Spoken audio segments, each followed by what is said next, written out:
Hello, everybody, and welcome to Naughty or Nice with Miss Cassie. Tonight, my very special guest is Irene Boss. I am so glad you're able to make it to the show. Thanks for having me. Oh, my pleasure. Yeah. Many of you may not know, but Irene, you're actually from Pennsylvania. Well, I'm living in Pennsylvania now. Living, but I was okay. born in Montana. Well, I lived in Montana a long time. I was born in Maine, so I'm from everywhere. Oh, my goodness. Air Force brat. Wow. Yeah. So all over. Yeah. Well, that, isn't that the spice of life, though? Enjoying all the different things to visit and see and to do. And, I plan on seeing a lot more of this world as I, head towards my golden years. I've traveled a lot in my life, so I'm thankful for that. But now I'm starting to travel again. I actually haven't traveled for a few years, so I'm just gearing up again and starting again now. So it's good to be out here. I'm out here for DomCon. Oh, that's right. You're one of DomCon's very special guests this year. Which is wonderful, and it's a great show, and proud to be a part of it. It is. I've been going to DomCon for years, and every year something wonderful happens. Mm-hmm. It's just a great place to be, and seeing people from there's people that I see there every year, and that's the only time I get to see them. You know, that is so true. I used to go to the Otherworld Kingdom, and that's where I would see all my Dom friends, and now I see them at DomCon. I love it. Yeah. So we have to travel sometimes halfway across the world to see each other.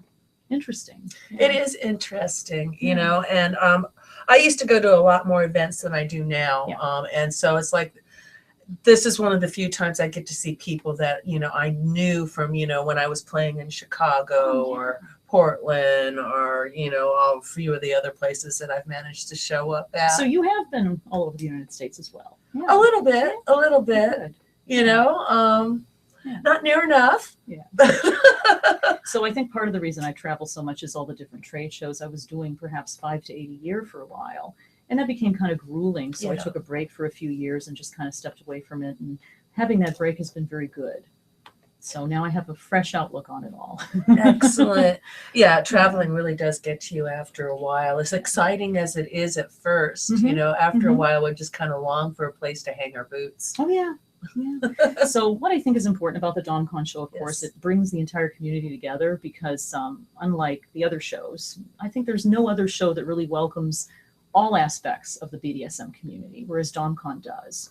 It absolutely does, I had so many people ask me, well, do I have to be a professional to attend? I'm like, no, we do 3 days special just for you. Yeah. Yeah. And it's just an exciting place to be. We have so many new people in the scene right now. And, so many of them, I'm like, you have to go to DomCon. And it's a great way to break in. Yeah, it will blow your mind. Yeah. You, with all those toys you've been dreaming about, you are going to see them up close and personal. Yeah. So I think the opportunity for the education, the socialization, the play parties, the networking, it's all there. But I think particularly for pro-doms, some events we're not welcome at. And DomCon is one that's always been very welcoming to us. And part of it is, it's called Professional and Lifestyle Convention. Well, absolutely. It's been very brave for doing that. Well, it is because, lifestyle people definitely don't always have the best opinion of professionionals.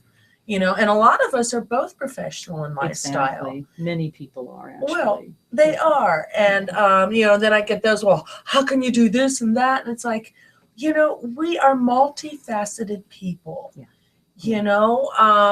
It's like, I am me no matter what, but I have all these things that I like to do and are part of my personality. Yeah. And I happen to be both a professional and lifestyle. Mm-hmm. Mm-hmm. And a lot of women who are pro-doms also are both. We don't necessarily talk about it as much, but a lot of times we are. So, yeah. Oh, yes. Any successful pro I know also has their personal entourage that, helps them keep everything going. Mm-hmm. Because many of us, we're an entity. We're basically, we're a Dom company. Yeah. So when I come to DomCon, I have my little group of 5 people as well, and maybe a few more. It's very similar. Yeah. Oh, absolutely. It takes a village. It takes a village to make a pro-dom. Yes. That's very true. Yeah. So I like the way DomCon is kind of made being a pro-dom not such a bugaboo, I've always felt it's a very important show to attend. And whenever anyone asks me, what should I do? I want to be a pro dom. What should I do? Well, you need education. Yes. You should attend DomCon. So I think it's a great way for new people to learn as well. Well, yes, get their feet, see what's out there. Yeah. You know, I mean, there's so many different ways to do this. Yeah. And I know a lot of women that are doing this, and they find their niche as to what makes them work. I know some women, I mean, they are webcam phenomenons. They just really understand how to do that online. This is very funny. I haven't done a webcam since 1997. This is only the second webcam I have ever done. Goodness. And I got into BDSM in 1994. So that was before the internet. So the first webcam I did was in 1997 at Master D's studio in the Hollywood Hills. And it was a riot, and the equipment didn't work, but people were really kind, and they were writing in and chatting. But it was very interesting. And then for some reason, I never did one again. So this is very special. So even though I've been in a ton of movies, you know, this is very different. Yeah, life is very different. Yeah. It absolutely is. Yeah. You know, it's like, there's nobody saying take a break. Or look over here. Yeah. Oh, that finger's going up. Mel, is there a question? Yes, we do have a question in the chat room. Okay. Art Miller is in the chat room. He's one of our regulars that loves to watch it. He's got a couple questions which we'd like to talk about. And also Doug is in the chat room. There's a lot of people that are watching the show that are not in the chat room yet. Please go to TSRnetwork.com and come and join us in the chat room and get your burning questions answered by this fabulous woman, Irene Boss. So his first question is, do you see a difference in region on the approach to BDSM, East versus West Coast, or is this a myth? That's one of his questions. That is a good question. I would say I do see a difference culturally between how people perceive the BDSM, and I'm going to talk about it on the professional basis. So that's how I'm here.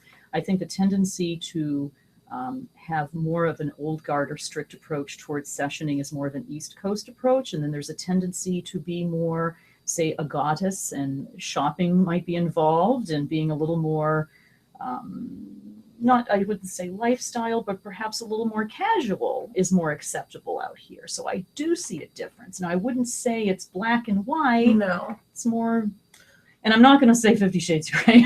No, absolutely not. That's very but dry. I know from, you know, a sessioning standpoint. From a sessioning standpoint, there are some differences. There are some differences. I find in the West Coast, there's more of a need for professional submissives. I find they usually get more work out here. Yeah. The clientele are looking for more something like that. Exactly. You know, the clientele, that's what they're looking for. And then you do find the purists that do want an actual Dom who's had her training and is willing to, you know, use pure skill. Yeah, well, the most popular session I have out here is called the immersion session. It's about 5 hours long. And in that session, there is playtime, but there's also time to talk and be social and just be people, and then maybe do another play session. So I find that the approach isn't as strict in terms of how the time is structured. So, but that's good. That's different for me. So I've come out here a bit now, and I've learned the differences, and I'm fine with them. I actually find it stimulating, and I've grown a bit from it. So it's good. And I don't want to say that I think all of the scene out here is casual. I don't think that at all, but I think some aspects of it are very different. No, and I mean, it has everything with the type of clients that are coming into the venue that you're sessioning with as well. Yeah, so I'm very uncomfortable with the whole FemDom approach. I think it's silly, and I make fun of it a lot. I make fun of a lot of things that are in this business because I think it's healthy to do that. So I don't want you to think that I feel like that about how domination is out here. But I think that whole FemDom thing was kind of created by the internet and is fairly recent, and it's also kind of a generational thing. So. It is. I'm seeing you know, I'm into feminization and you know, and I mean, you know, the idea of a matriarchal society is not new, but you know, they're putting this twist on it, and you know, and it's a niche that works very well for them, and I'm glad they found it. You know, and you know, it fits very well for the type of domination. You know, I heard that they were at DomCon last year, and there was a little bit of an upset that they weren't taken seriously, and I think it's because it's a new form of domination. It hasn't been around for very long, but I think some of it is based in bad self-esteem for the people who are looking at it. So it's not a real. And I like BDSM more of a positive thing. Well, I like to actually, do positive things for people with BDSM. and I believe in that. I'm a Yeah. person that believes in a positive reinforcement. Yes, yes. You know, and if we are dealing with something negative that we are working on in our play, damn it, you're still going to get positive Yes, aftercare. absolutely. I'm sorry. Most important part. Yeah. You know, it's like I care about the people I session with, you know, both lifestyle and professionally. It means a lot to me. You know, And because I find we always get to know the people too that we play with. We get to know them as people. It takes a little time, but it does happen, and that makes it better. oh, absolutely, absolutely. I cherish those clients that, you know, I've had for years Yeah. that, you know, maybe I don't see them all the time, but you know, that I see them, you know, every few months or whatever, and I've gotten to know them over the years. I know what they like, but yet I know when I can throw a little something new or a little twist in there, and it's oh, how do you say it? It's like it's comfort with a little spontaneity. Yeah, yeah. Yeah, spontaneous comfort. Yes, we're almost having a private conversation in front of an audience here. We're debunking a lot of myths about what it is that we do. There's a lot of therapy in what we do. There actually is. It is Yeah. fantasy role play, but there's a lot of reasons Like as to why the client may, you know, come up with this particular fantasy. There's usually some roots in it psychologically somewhere. You know, it's very rare that it's just a pure fantasy thing. It's like, oh, I just saw this on the shelf. It looked fun. You know, usually they've got some roots in it, you know, whether it's like, you know, I was a science fiction freak as a kid and I got obsessed with all these strange things, or they read Books of Blood by Clive Barker, you know, Pinhead. I mean, you know, who can resist that? You know, I mean, that really, really, you know, has always made me want to explore hook play. Sure. I have Star Trek fetishists and people that have fetishized television shows that have role play scenes. It's fascinating. And I really get it's hilarious. It is. So I kind of like the lighter approach as I've been in this for a while. I've been doing this for over 20 years, probably 21 years now. I tend to want to have more fun now. I'm not real serious about being an extreme sadist, though I can do that. Yes. I'm more fascinated with how people's minds worked and how they got into how their play is, how it evolved for them. And I'm not afraid to take the time to find out. You know, I take a lot more time now getting to know people, and it's more satisfying. Well, it is. I mean, I find and they're shocked because they are not used to that.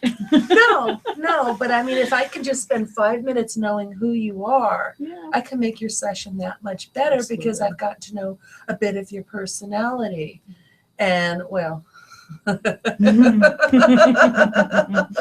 it does help me. Have we answered Art's question? Oh, there's always a method to the madness. Yes. You know, but it all comes with dealing with people too. As you get more comfortable over the years, your style changes and you read people better.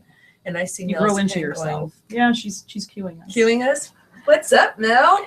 Well, there's lots of questions and lots of conversation in the chat room. So let's Art Miller also wants to know, do you take a different approach in lifestyle versus pro, especially do you take a different approach in lifestyle versus pro, especially for someone that's new? So he wants to know if you do take a different approach, if there's a different way that you deal with it. Okay, as a pro dom, I typically get to know the people I'm involved with in the lifestyle because they saw me as a pro dom. That's typically how it goes. So yes and no. A lot of the people who are in my inner circle, they like to have sessions because they want their me time. But there's also time with me as the dom when they're serving and they're coming over and they're helping me and we're doing things. There are people who get sessions that have serving involved in them. They're very long sessions. So they want some of the professional domination. They want some of the lifestyle play. So I deal with everyone very differently. Yes. Everyone's an individual. Everyone is a snowflake. So I don't really have a specific answer for that. So I have a lot of overlap type people. As a pro dom, when you've been in it for a long time, you will have that.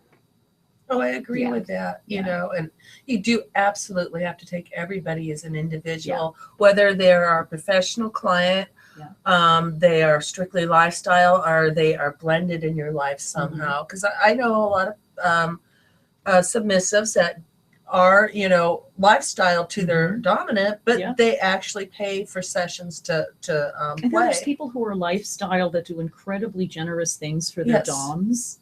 And that has nothing to do with a professional relationship, but they just do that because that's they how do. they like to They serve. do. And I have seen so Yeah. many different dynamics out there. And there's no wrong or right. You know, No, I don't think feel that you there can get is. an unbalancing though. If somebody does too many things for you and you're not giving anything back to them, then you can have a problem. So I'm Mhm. very careful to watch that. If someone tries to do too much for you, I'm like, wait a minute, you need something too out of this. So I think keeping the energy going like this is better. So, oh, it's selfless. I don't need a safe word. I just want to do whatever you want. No, you don't. Oh, God, no. No, I mean, that really isn't much fun for me, you know? No. Especially because if you really do let me play with you without limits and I hurt you, I am going to feel really shitty. And I don't like feeling really shitty. Yeah. So I think we have to kind of be the gatekeepers on our energy because we are mirrors for them. Yes. And we project back what they give to us. So I think being honest about how much energy you can give and what benefit you can be. And if it's not a good fit, the Mhm. graceful thing to do is not continue it. But so many times people do continue it. So I think as I've been in this longer, I've gotten good at deciding which situations are better to stay in and how to gracefully let go of the ones that are not. Kind of like picking flowers, you know, you choose the ones that Well, yes. Yeah. And, you know, be Yeah. careful picking those wallflowers. They are Yes. wallflowers for a reason. you Question, Mel? Yes, we have a question from Doug. Okay. Miss Cassie discussed the OWK a few months ago. Since Irene Boss has actually been there before it closed, what was her opinion about it while it lasted? This could take probably a month. I was an OWK citizen, and I was I was the first American pro dom to go there, and I'm very happy that I've had that experience. And I visited 10 times, and each time I brought 3 to 5 people. It was like a field trip. And I learned a lot about lifestyle, and I got a lot of confidence, and OWK was my first distributor, so I had a long business history with them. So my Nice. opinion on it was it was a fascinating Camelot, and it existed for a time because things were set up in the world in such a way that allowed it to be. There were certain things going on politically in Europe. The internet hadn't gotten too big, so I think a combination of progress and the internet is kind of what changed it. But I'm not really here to discuss it at length, but if I wanted to discuss it, I could discuss it for a month because that's how huge it was and involved it was. And I made many of my longtime friends at OWK. Mm-hmm. So it's been a very significant part of my life as a dom. Yeah. That is awesome because I have to tell you, it was a fascinating show. I found out about it because somebody gave me a book. Mm-hmm. Mm-hmm. And, you know, and researching, like, wow, this place really existed. Yeah. Now, this book was old enough that it was mail-in forms. No Yes. website. Yes, I know. You know? Part of what also made it work was the language barrier. In the very Yes. beginning of the OWK, you would have 5 or 6 different languages there, and not all of them could communicate, and you would need people to communicate with each other. So in this way, it was very helpful for the slaves because they could actually be useful. So say an American lady wanted to have tea with a goddess, and a slave spoke the different languages, he could help kind of engineer that. Nice. So in the beginning, it wasn't run as much on the internet. Actually, I was the one that told them, these men are smart, you need to put them on computers. So it's kind of my fault that they did all their websites. Yes. But their website also helped it grow a lot. So my Yes. experience with them on the whole was positive, but you know, everything changed, the world changed. So Yes. I'm no longer, obviously you can't go there anymore and visit. Oh, no. But I do look back on it fondly, and I do stay in touch with the Sublime Ladies. In fact, there's an OWK group on FetLife now. It's a brand new one, and it's only for the Sublime Ladies. So Wow. if any ladies are watching this that went to OWK, please come and join the group. That's we can- awesome. And everyone can eavesdrop, but you can only join if you're a Sublime Lady. So it's kind of cool. So Oh, hopefully that we'll is get more cool. people interested in it. Well, yeah, because I mean, that was a very special thing. It was like a Knights of the Round Table for us so much. And we had honor in how we presented things. And even though we were from all different countries, we had a common vision. So sometimes we would borrow each other's slaves, though not always. We didn't always have the same views. But I learned a lot about training slaves by bringing people there for long periods of time. And there was nothing like that's okay. There's been nothing like it since, and I really don't think there ever will be again. So when people say to me, "Oh, I would like to do an OWK," I'm like, "Don't do that. Don't recreate the wheel. Do something else." No, it was something special all onto its own. And it needs to be respected for that. Well, and every special thing that happens for a number of things that come together, a point in time, the right mix of people, And the that's right how it energy. was. Yeah. So you get it. You understand. Yes, the magic happened. Yes. Now, there may be another place where something similar may happen. That magic may manifest itself in a different location, but in its own way. Possibly. So the people that lived there in the beginning, my friends and I, we treated it like performance art. So we would show up with our slaves, and we would bring costumes, and we would have a great time. And one of the ways we got along with some of the other countries was by cutting it up and being hammy, because Americans had a bit of a bad reputation a few times we went. So I would bring really silly costumes and encourage my slaves to put on really funny displays. And we became friends with these people because they saw we had the ability to laugh at ourselves. But at first they were like, "Oh, Americans," but because we were very human about everything and we were easy to get along with, it really kind of created some goodwill. So we learned a lot about how we were perceived as Americans by going there, which necessarily wasn't good. Yeah. Oh, I know. I'm sorry. I know. I've got a tickle in my throat that won't go away. I'll give you a minute. Is that pubic hair? So how did you get Even with her for that one. how did you get pubic hair down your throat?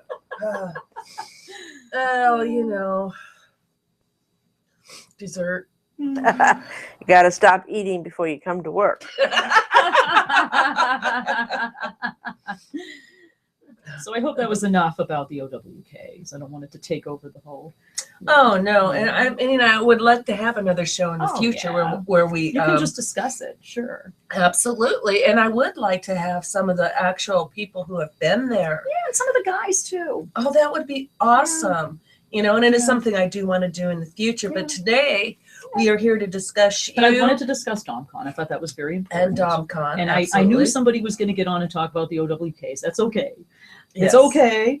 And we'll talk about a few more things, of course. But I think we've said a lot about DomCon, and that's good because I want to get it out there. And thanks, Cyan, for having the show. Cassie, we have a video that we could show of what Irene and composed for DomCon. Would you like to see it? Awesome. And then she can walk you through it. It's got photographs of some amazing, they wanted to do me, but they wanted me in the nude, and I said no, I can't do that. So no.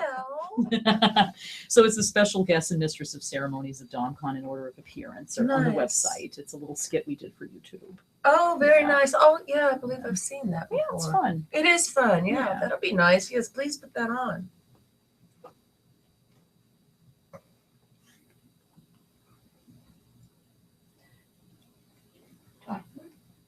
Okay. Are we allowed to talk? I thought that this video had music to it. It does, but Oh, it does, yeah, because I did watch it on YouTube. mhm. Oh, here, I'll play some music.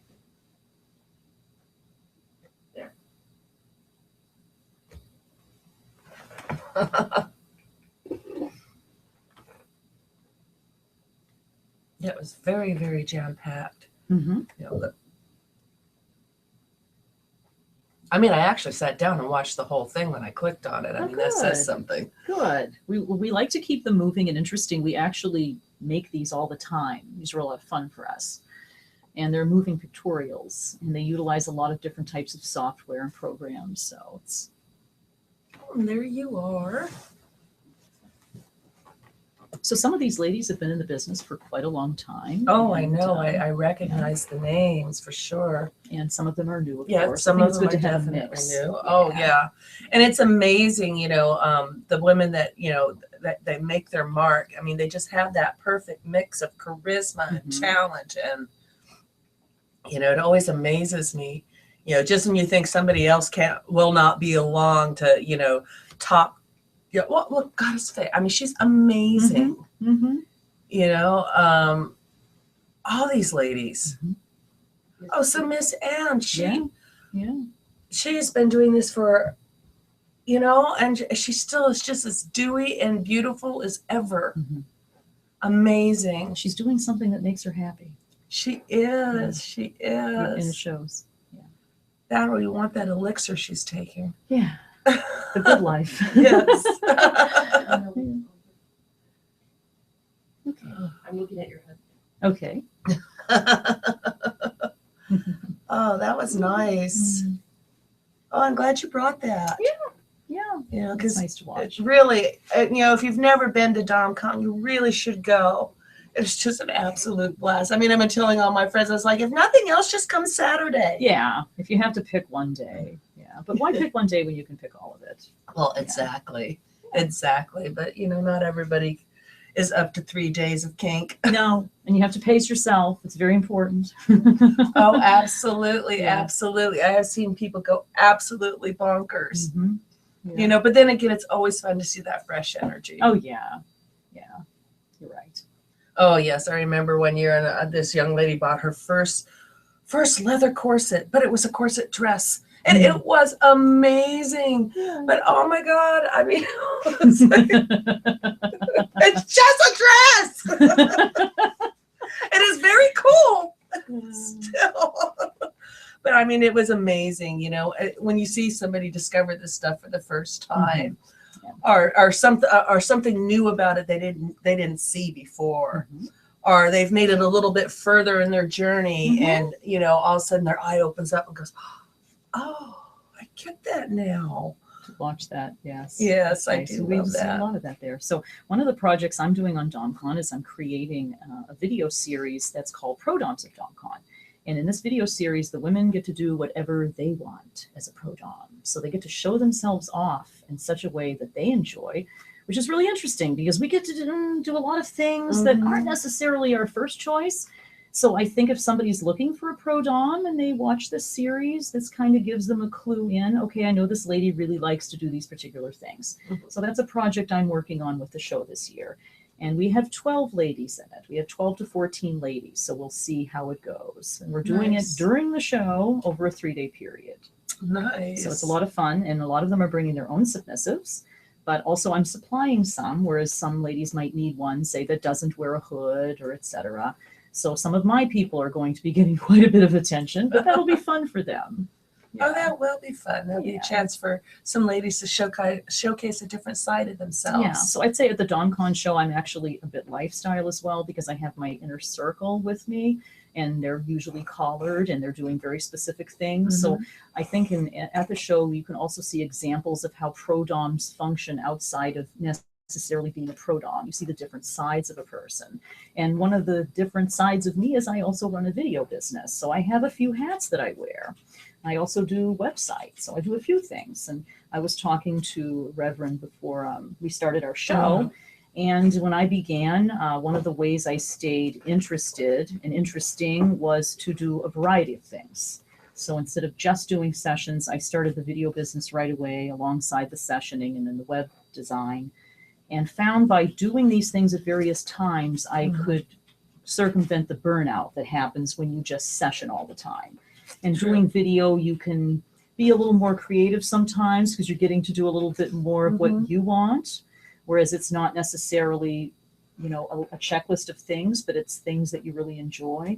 So one of the ways I've stayed true to what I like is by always having other things besides the sessioning to do that are creative, that are related to FemDom. So I've had kind of an umbrella of things over the years. And I encourage women to do that right away. So I'm the reason so many people are making films and doing sites, but that's okay. It's kind of a media explosion. Oh, it absolutely is. I mean, I look at my journey. I mean, you know, when I was first doing this and I was still a switch, I remember I was working with some other ladies and we were doing a lot of content that we wanted to build up for clips, and we were doing a lot of tickling and a lot of spanking videos and everything. And you know, and then, you know, people move on, you know, and I never did get enough, you know, content to really open up a shop, but that's okay. Oh, maybe you will someday. I might someday. I have a lot of fun doing that. And I found out I really do love doing fetish videos, you know, and I don't have a problem switching for those.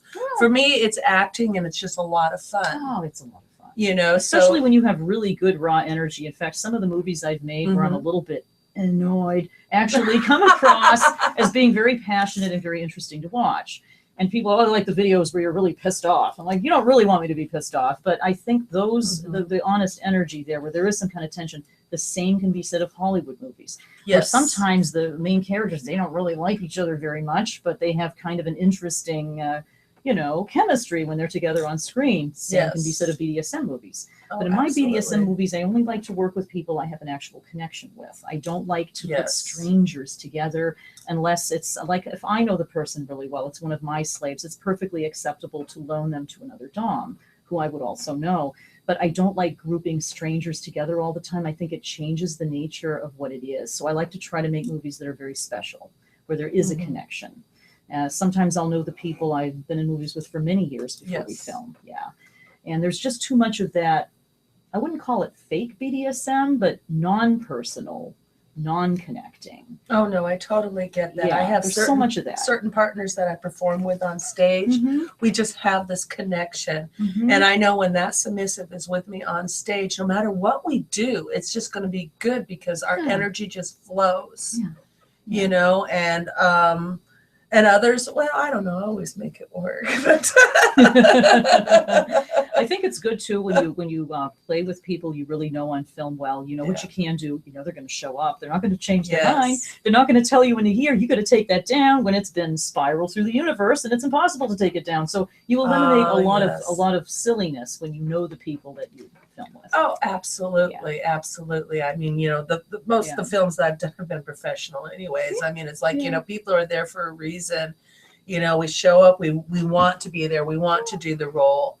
You know, my most popular BDSM movies I've actually made for myself. They've been the quirkiest ones, the craziest ones. They're in their 3rd or 4th print, and I made them because I wanted to. So that's kind of interesting. So I've always felt that you're in this business for as long as people allow you to be. The community allows you to be in this. And I've been very fortunate because I've been in this for over 20 years. So I've been allowed to do something I love for a very long time. That's amazing. Yeah. And to have that is really kind of, I was thinking about it the other day and I got kind of teary. I'm like, this is kind of cool that I've been getting to be an artist for such a long time. That truly is. You know, Mel. Yes. Question. Yeah, while you're on this topic about being involved for 20 years or 10 years, we have had Javier's in the chat room, Doug's in the chat room, Justin's in the chat room, Darren's in the chat room. But Doug asked a question, and it's irrelevant to the conversation. 100 years. No, sorry. 10 years, 20 years, who cares? We're not as old as you now. So sorry. I was just I was so excited to get Doug's question in here. And Doug would like to know, how did Mistress Irene get involved in BDSM? See how that kind of goes with the, never mind. Yes. So how did you get involved? My mother wanted to be a Catholic nun, and my father was a professional gambler who was also a major in the Air Force. And I think when you put those two things together, you get a dominatrix. Genetics. I think that's a good answer. In fact, that's probably the best answer I've ever had. I ever heard. Because you get the strictness, you know, the ritual of the Catholic religion. You get the structure and the discipline from the Air Force. You get the craziness and the gambling and the energy of the unknown. And it's when you're a dominatrix, say you go to open the door for the first time, you are kind of gambling because you don't really know what you're going to get. That's true. And then you kind of think, well, I struck out. You know, I got a royal flush. And sometimes you're like, oops, you know, but most of the time you feel good about what you get. So it was a pretty silly joke, but I think it kind of sums it up. I like it. I like it. Any more questions? No. I think Doug's not going to ask me another question now. That was one of the best answers. Yeah, but what was your very first experience in BDSM? Oh, first experience. In BDSM or in a professional session? It does not matter. My very first professional session was a hoot. I spanked someone and I laughed the whole time because I thought, how can someone want me to do this to them? This is just fun. This is good. And he was a little bit irritated that I was laughing and having a good time. So I learned to take it seriously. I'm somebody who is self-taught. I never had a mentor. I never had anyone tell me what to do because I came into this before the internet. That's part of it. But also where I was living, there wasn't really a scene developed yet. So I learned from the people who get the scenes, and that's how I developed my style over the years. So one of the interesting things I tell women who want to do what I do is develop your own style and listen to who you're attracting and what it is in you that people are finding interesting. And that's what your whole style is going to be. So that's what I did. In the very beginning, I just tried everything.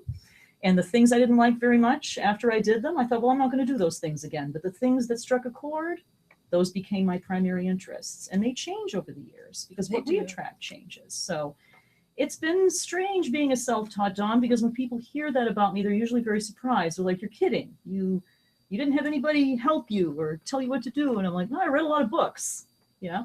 And as I got more into the business and I had the confidence to have an ad in DDI magazine, then I started going to trade shows, and going to classes and learning more formally about BDSM. So I've been a self-taught person, and it's been an interesting journey. Yeah. Cool. But actually the men did help, because that's how I kind of learned about all of this, was through them and listening to them and watching them grow and evolve as well. So, well, yes. yeah. You know, just like anything that you do. I mean, I have some of those same people still. Some of those do you same, really? yes. That is wonderful. Yeah, it's great.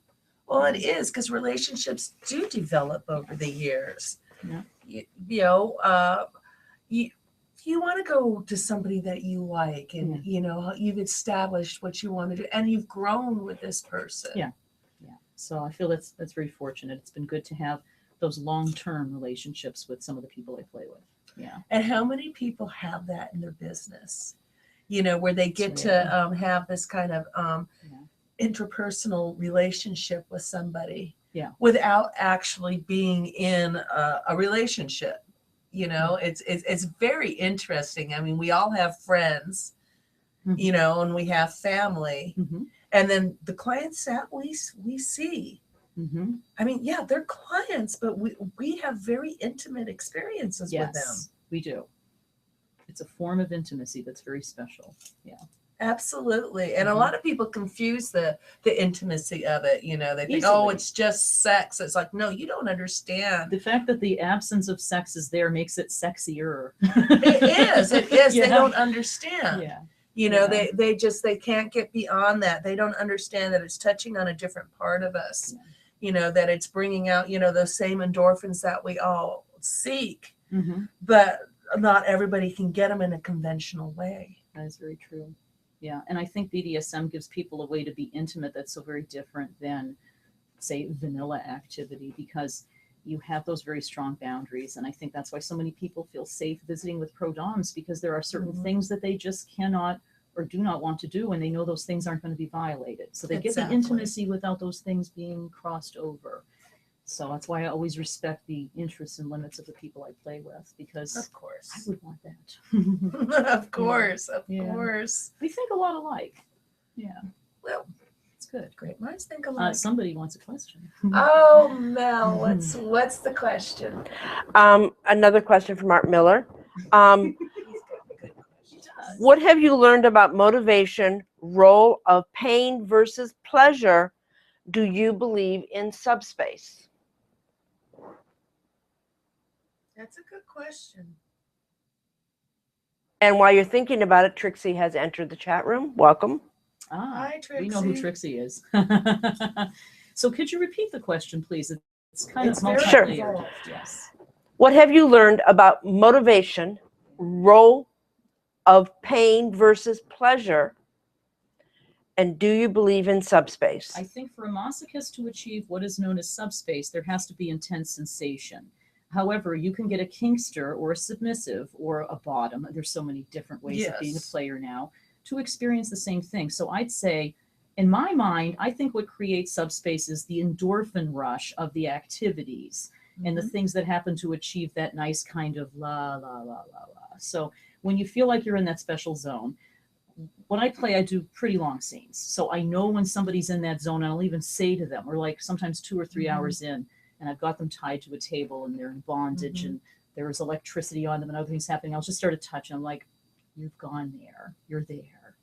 you want to stay like this for a little while, don't you? So depending on whether or not they're a masochist, a bottom, and etc., you know, and you find this out before you play with them, helps you determine how you can trigger that feel-good stuff that people are seeking through BDSM, because a lot of people are seeking that. They are seeking that altered state. They are. Yeah. And some people are very, very particular as to how they get to that state too. And you can't always trigger it in everyone. And No, sometimes I mean, it's easier and, with some. and some of it, I mean, you're really walking a fine line, and other people, it's just so easy to get them there. Yeah. But also it depends on, you know, whether or not they're new in the scene, been in here a while, I've been in it a very long time, because how we get there changes over the years. Yeah. Well, there's also top space, which people don't seem to think exists. Oh my God. But it does. It Sure does. It's You the know, complement. It's the other side of the coin. well, it is. And, And you you know, need both, actually. do. They need to be in the same room together to coexist. So I get a headspace when I play. Sometimes after I play, I'm discombobulated for a while, especially if I do a really absolutely. long one. Yeah. you know, it's like, you know, there's certain things that I do with play partners that I play with Sure. that will get me into a space that like nothing else. Well, like for instance, I showed you the picture of the cutting I Oh, that did was today. beautiful. Yeah. That is something that, you know, is very intimate for me to do with somebody, but it also brings out my art. I'm an artist, Yeah. and to be able to carve that and make this piece of art come.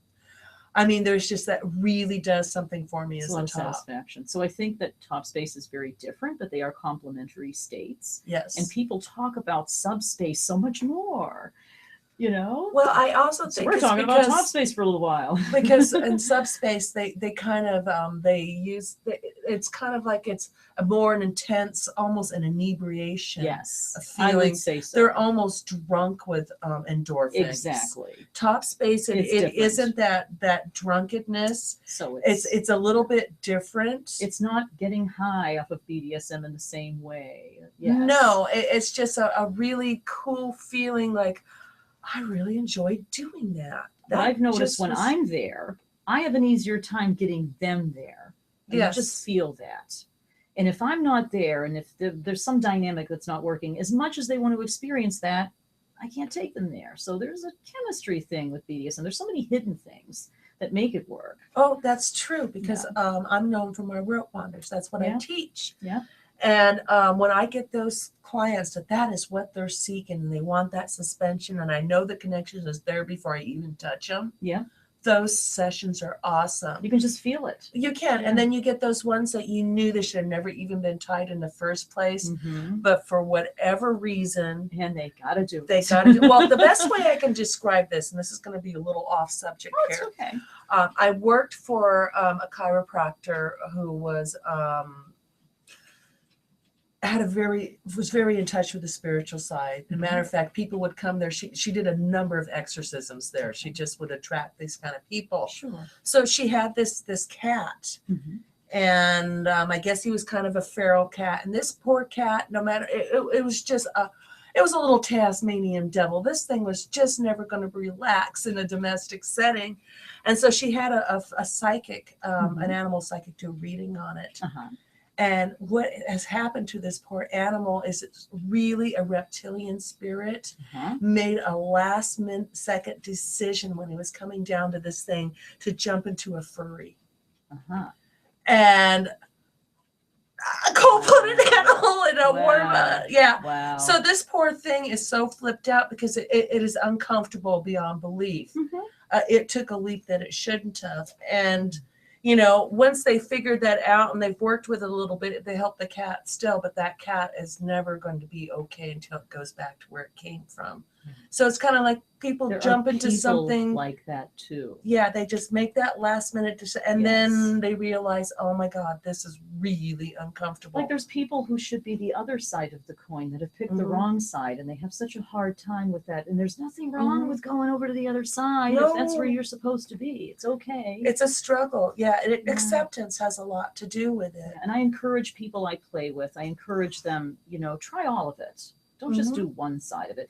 And people say, oh, I can only be a slave. I can only do this. I want. Oh, you my can be a much better goodness. slave if you try a few things on the other side too. So I don't get upset with people for doing No, that. I and I don't take don't. myself so seriously that I think that I'm a dom all the time either. I have a dominant personality, Well, but I don't take it that seriously. And I think that wouldn't be a very good way to live. no. So no, that's one it of the wouldn't. misconceptions people have about pro-doms, is that we're always on all the time. That's impossible.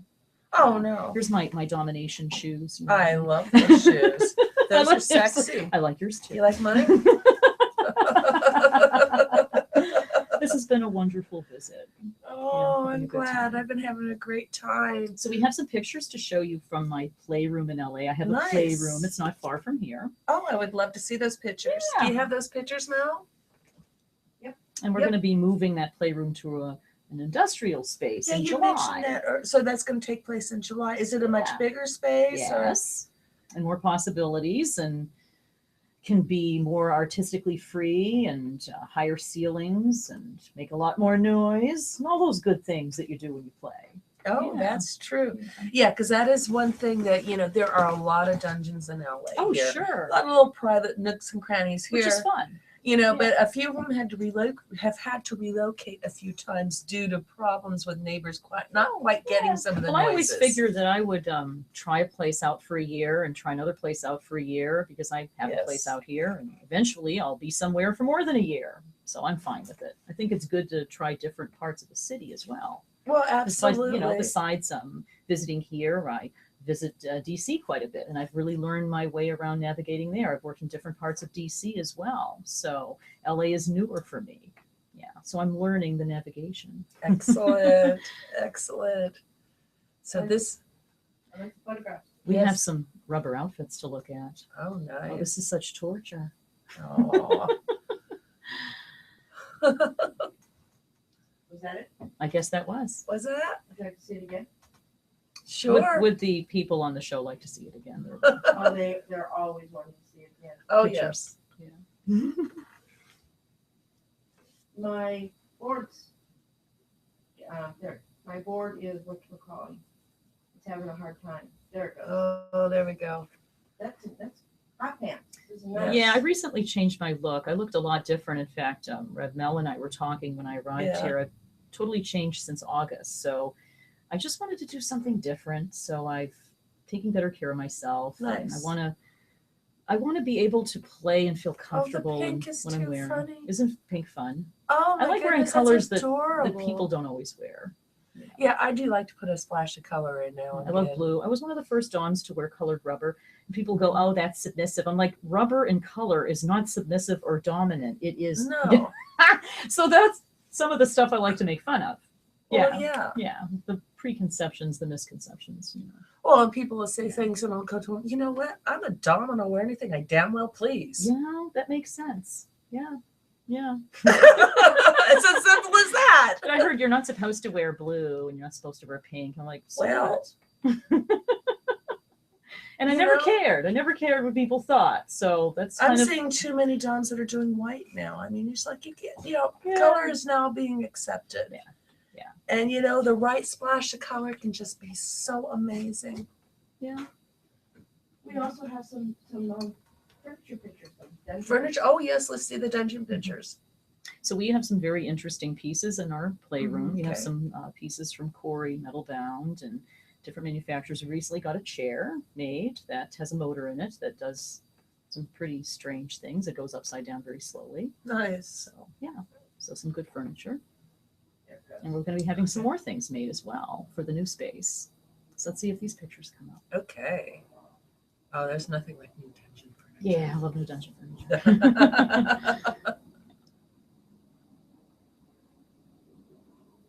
Oh, very nice. Mhm. This is the outer room. So it's very swank. Yes. But I won't be there for much longer. It's just going to be for another few months or so, and there will be a new space. But the furniture will remain the same. Very nice. Yeah.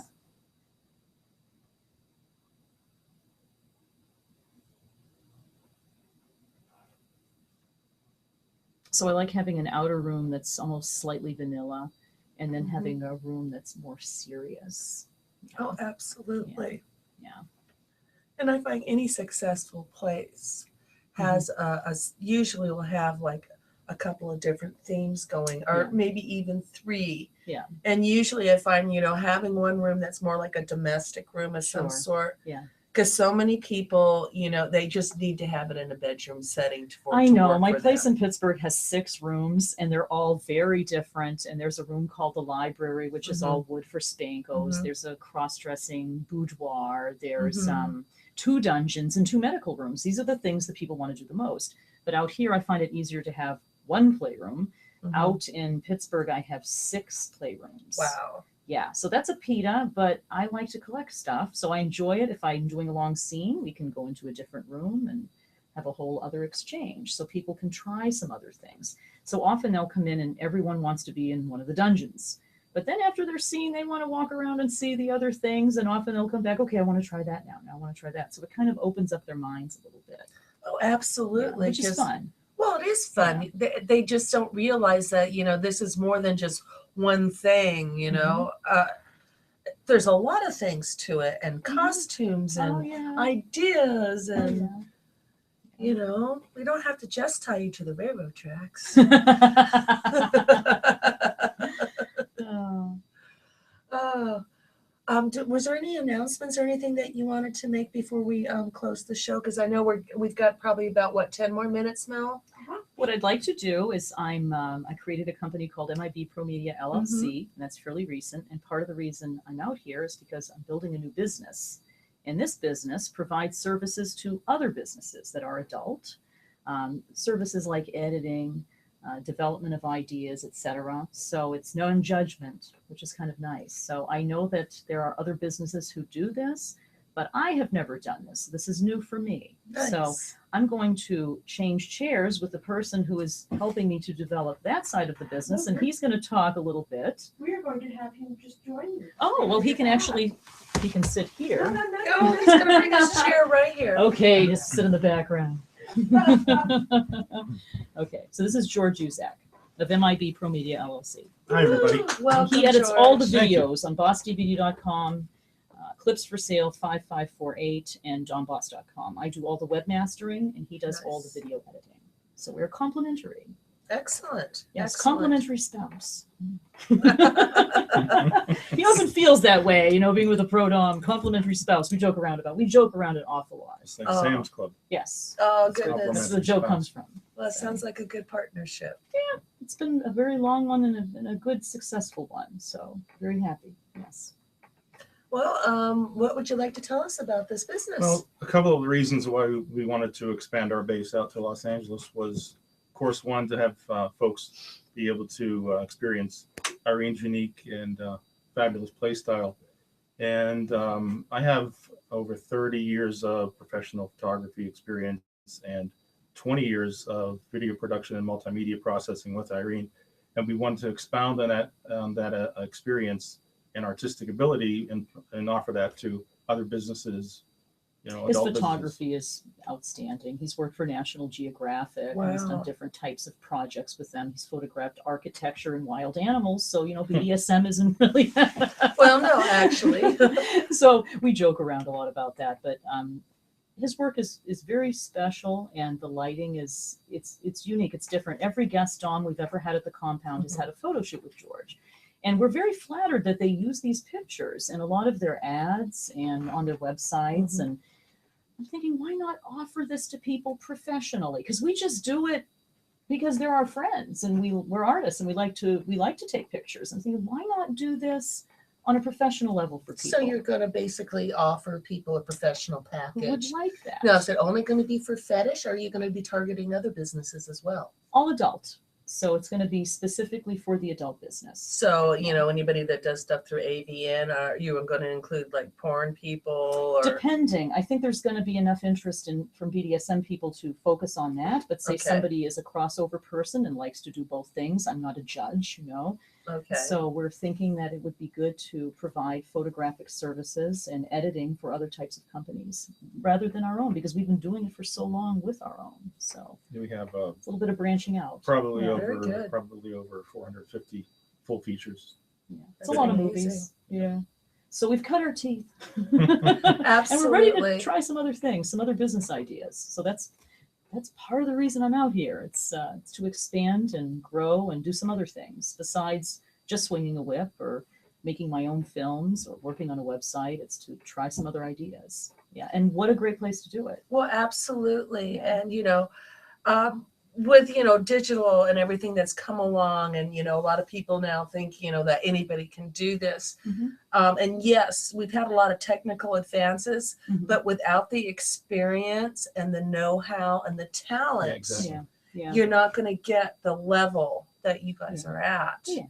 And I think that there really will be a need for this, because I know a lot of girls, they're photoshopping their own things and everything. And I've worked with a lot of photographers, and I have to tell you, I have thousands and thousands of photos that I will probably never post because I can't take the time to have to, fix them or Photoshop them. And I don't take bad pictures, and usually I can pick a few out of each thing. But it makes... I know the best advertising campaigns I've ever had, the most successful ones I've ever had. I've taken the whole day off. I've thought about what I'm going to wear. I've thought about the idea behind it, the energy behind it. And we had this really successful campaign. It was the whole Who's Your Daddy thing with the cigar, the German hat, the lederhosen, the corset, the whole thing. It was very androgynous. People really identified with that. That's something we can help other people do, is develop that kind of campaign so they can develop a persona and images that they can use for many, many years in different ways, because we've been successful doing that, thinking we can do this for other people. So it does make a difference, because I still have those same shots that I had the good fortune of working with a great photographer, and those are still being posted. And people even still pull them out of my archives and will put them up just because they're timeless. We've had ladies use pictures he's taken on the covers of their books and in videos and on the front of their websites, and it's very flattering. So I'm thinking, boy, there's something to be had here, perhaps. Well, there is. There's always a need for somebody with that professional eye. I've seen a lot of great amateur work out there, but there's nothing like a professionally polished product. Now, is there any more questions in the chat room? I want somebody to ask Georgia. There's also the networking that we do in the lifestyle pro dom community that helps a lot too. Because they know they're in a safe place. As far as the editing and photography work. Yes, he's going to do the right thing. That does make a difference, because I've so many people approach me. Oh, can we do a trade for this, that, and the other thing? And I have to tell you how many times I didn't get the photos. Or, I've been corresponding with this photographer for 6 months and we've never gotten around to shooting. And it's like, I am so available. I mean, it's like, what's up? And then, they brag, and you finally get it and you get the photos back and you go, oh my God. This is all we do. There's none of it's that. It's our full-time job. Oops, looks like somebody has a question. Question, Mel? Yeah, I have a question for George. And the question that I have for George is this. George, coming from mainstream video and mainstream photography, how easy was it for you to adjust to more of a risque sort of BDSM photography and video? It was pretty easy because I was always interested in more of the kinkier, erotic types of photography. So that's kind of what I wanted to do in the beginning, but didn't have the opportunity because of where I was at the time. But when I met Irene, it opened up a door to this whole new world that I love and really was meant to be in. And how did you meet Irene? I was in the plumbing field for a very long time, and Irene had just closed on a house, the compound, and I actually did the home inspection. I met him on the porch of a building I was buying, so that's how we met. Oh, that's awesome. And I didn't take it seriously. I wasn't in the scene at all or anything. No. I met her in complete vanilla way on the porch. He was very vanilla, but I saw something in him. There was some kind of spark, and he was very persistent. And he was very funny, and we became good friends. So we were friends for quite a while before anything happened. And I was engaged to someone else, and that always happens. It's very inconvenient, But it took us a while, but we worked together almost immediately. We just started working together on all aspects of everything I did. And some of it he was very good at, and I could see that. I learned to edit on jog shuttle VHS machines when I went to school, and he just picked up a computer and learned to do it in a year. And I was kind of pissed off. I said, this took me a very long time to do. How did you do this so quickly? But his mind took very well to computers. I think having been a musician, the way his mind worked, he had a very easy time with it. So he was very good at some things that I really didn't have as much interest in. And there's some things that I do that he doesn't have very much interest in. So we don't step on each other's toes. We don't annoy each other. We stay away from the things that the other does and respect it. And I think you have to be that way. So it is very difficult to be married and work together. It is. Yes, you have to have a lot of boundaries and you have to have respect. Yeah. So, Oh, absolutely, absolutely. But it can work. it can work. And I we've done it for quite a while. think Yeah. that is absolutely I do too. marvelous. Yeah. That's good. And that's something a lot of pro-doms really don't talk about, but a lot of these businesses in BDSM are small ones and they're typically run by couples. You have a lot of passion behind it. What you have behind that is you probably have a couple and they're each doing the work of 5 people. It's very common in BDSM. The OWK was like that too. It was a husband and a wife who ran it. And out of all that energy and all that passion, and they had a few employees to help them. So MIB Pro Media is even smaller than that, but we've been at it for a few years. Companies meet us and they're like, where are your employees? Don't you have like 15 people? I'm like, oh no, it's a 2-man band. And they're like, how do you do all of that? Well, I do 5 jobs and he does 5 jobs. And Oh, that's we make it work. amazing. Yeah, that's how it happens a lot of times. You know, it's when the right people meet, it's just amazing what can happen. Yeah. You know, and this is wonderful. Well, I can't thank wait you. to see how the space turns out in July. Oh, you're certainly welcome. We get it done. Yes. As they say in Pittsburgh, we'll have yins over in that. You have to come visit. That would be very, very Yeah. cool. Yeah. Mel, you know what? I cannot remember who my guest is going to be next week. Dementia, Alzheimer. That sounds like No, fun. it's not. Not dementia. Well, in the chat room, Art Miller says she's nice. Oh, Darren says she's evil. Oh, good. So those I'd are the rather only be evil than naughty. people that have responded to naughty or nice, and so Okay. So. That's good. I feel good now. yeah, you're naughty. You're naughty. Thank you. No, for you're making nice. me Nice naughty. and evil. Okay. nice and evil. Well, we've never gotten any evil remarks before. Oh, good. So you are truly I unique. broke the mold. You did, because we get a lot of nice, naughties, I naughtily made nice. my husband come on the show and tortured him in front of me. Oh my goodness, and we got an evil rating that has never happened with a guest before. Well, I'm very pleased. You know. You see, I think my guest next week might be Miss Fiona X. Does that sound right? I don't know. Oh my goodness. I know it's somebody absolutely special. I've been going so crazy with DomCon. I'm a little, Yeah, we're all discombobulated. We're getting just a ready. little bit. Thank you so much for having me on, and thank you because I didn't know if you were going to join us or not, and I'm glad. Thank that you for did. having me as well. I'm glad that you came on. Excellent, pleasure. excellent. And we'll Well, see everybody at the show. that's right. So we're going to see you all at DomCon. So, woohoo, party on. Any announcements for TSR, Mel? I'm going to be teaching a class at Stockroom on different toys for negotiations. Nice. So- When's that going to be? I don't know, either the 6th or the 13th. We're working it out. Nice. So, one question for Irene I have. Irene, are you going to eventually be Los Angeles based only? That's an interesting question. I don't know the answer. To be continued. To be continued. There will be a sequel. All right. That was my only statement. Is that your only statement? Yeah, and how Can people get a hold of her? Oh, Yes. DomBoss.com, IreneBoss.com, IreneBoss/Twitter. Facebook, I am not allowed. So You're not allowed on. I am not allowed. I'm okay with that. That's fine. Wow. Yeah. What do you do? You know? Yeah. Yeah. Well, I know that a lot of people have been having their challenges with Facebook. It's all right. It is what it is. And I'm on the internet. I mean, if you Google me, it's a lot of pages of stuff. So just Well, just go to Google. absolutely, It's enough. absolutely, and there's tons of other social media out Sure. there. Sure. I just don't understand why Facebook's so damn popular. Because it's addictive how it operates and runs and how you can keep track of people, and that's why it's It's a good interface. Yeah. It's just It's not really simple. for adult. It's Yeah. simple. Yeah.